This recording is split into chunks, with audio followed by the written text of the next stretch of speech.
Okay, this is just going over some important concepts from chapter 3, 3.1 to 3.4. This is the first page of the worksheet here. Extreme value theorem says that if a function is continuous on the closed interval, no breaks in the graph, then this graph has both an absolute max and absolute min, has a distinct highest y value and a distinct lowest y value on the closed interval. So steps for extreme value theorem to determine these absolute max and absolute min. We first need to find some potential candidates for the highest point and lowest points on the graph. So we do that by finding where f prime is equal to 0. So we want to find critical points by setting f prime equal to 0. So basically where the slope is 0. Where the slope is 0 could be a potential point where a relative max or relative min could occur, and that relative max, relative min could also end up being an absolute max, absolute min on the graph. But we also have to be careful that we find critical points from the denominator if there's a denominator if there's a denominator variable that exists, or denominator critical point that exists. So if there's a denominator from f prime, we set that derivative, we set that denominator portion equal to 0 and find that x value.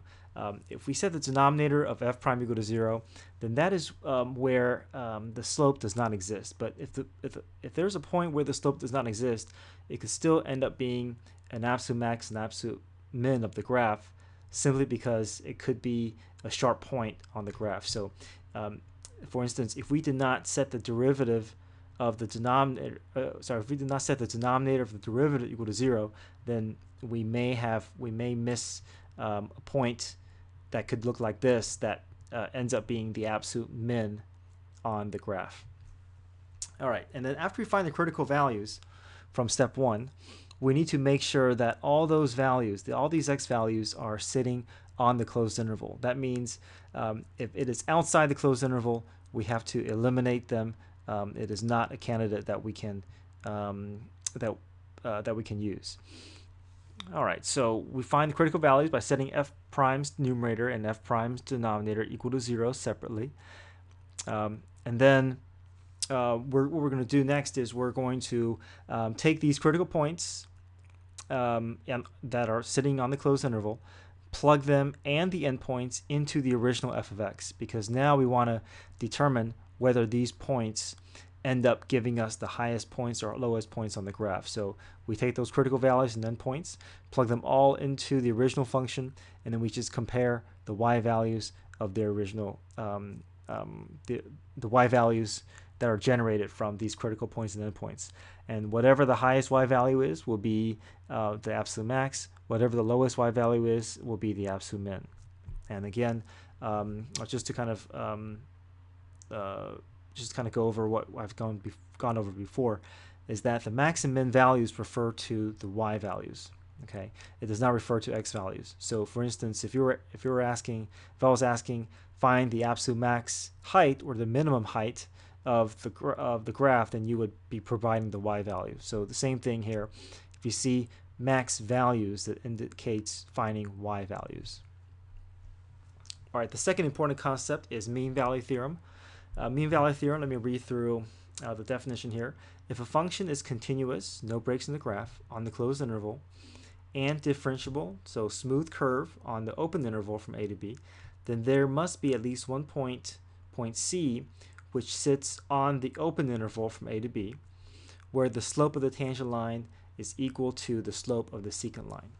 So if I have a curve that's continuous and differentiable, and two endpoints are given on the curve, then whatever the secant line is between, whatever the average slope is between those 2 points, so here I drew the slope that connects from one endpoint to the other, whatever the slope of this line is, we can guarantee that somewhere along the curve there's also going to be at least one other point on the curve where the slope of the tangent to the curve will match exactly with the slope of the secant line.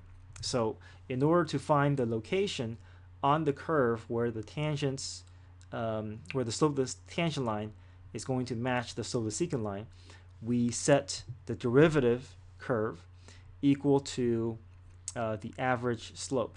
So if we set the derivative equal to the average slope, whatever that slope is, let's say that slope is 1/2 or 1/3, then we can solve for C, which will identify the location where the slope of 1/2 or 1/3 will occur on the curve. Right. Steps to determine if function is continuous and differentiable on the interval is applicable for both mean value theorem and Rolle's theorem. So a lot of times we have to figure out, make sure that the function is continuous and differentiable before we can make the guarantee that mean value theorem, that this rule will apply. So first, determine the function is continuous. We need to look for vertical asymptotes or potential holes in the denominator of the function f of x. So if we look at the original function and we see that there's a denominator variable, then we have to look at those vertical asymptotes and holes. And after we find those potential vertical asymptotes and holes, we have to then compare them to the closed interval, because just because there's a vertical asymptote or hole in the graph doesn't necessarily mean that it will make mean value theorem not work. Or so basically, if vertical asymptote sits outside the closed interval, then we're safe. Our function is still going to be continuous. As long as the function is continuous between the endpoints, then any holes or vertical asymptotes that sit outside the closed interval, we're going to ignore that information. It's not going to affect our theorem. All right, to determine whether a function is not differentiable, meaning that there are sharp points or undefined slope or vertical slope of the tangent line, we look for critical values in the denominator of the derivative. So once we find those critical values in the denominator of the derivative, we still need to go back and check to see, do those values conflict, or does it conflict with our closed interval? If those critical values or if those holes sit inside the closed interval or the open interval, then we can then say mean value theorem does not apply. But if those breaks or sharp points sit outside the interval, then we can still continue with the formula for mean value theorem. All right, Rolle's theorem says that if a function is continuous on the closed interval and differentiable on the open interval, and a third condition, that the endpoints have the same y value, then there must be at least one point C on the open interval where the slope of the tangent line is equal to 0. So for instance, well, first off, mean value theorem and Rolle's theorem is very similar. Rolle's theorem is just a very specific instance of mean value theorem.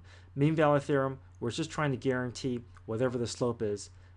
We're trying to guarantee a slope of the tangent line that matches the slope of this secant line, whatever that slope of the secant line is. But with Rolle's theorem, we're not just trying to match with any slope. We're trying to guarantee that there's a slope of 0 between the endpoints. That there's a slope of 0 between the endpoints. That the slope of the tangent line is equal to 0.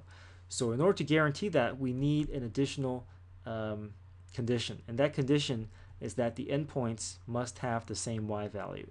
If the endpoints have the same height or the same y value, then if we draw the secant line between those two endpoints, then we have a slope of 0. So if we have a slope of 0, now we can guarantee that somewhere between those two endpoints, there must be at least one other point where the slope of the tangent line is also going to match the slope of the secant line, which in this case will always be 0.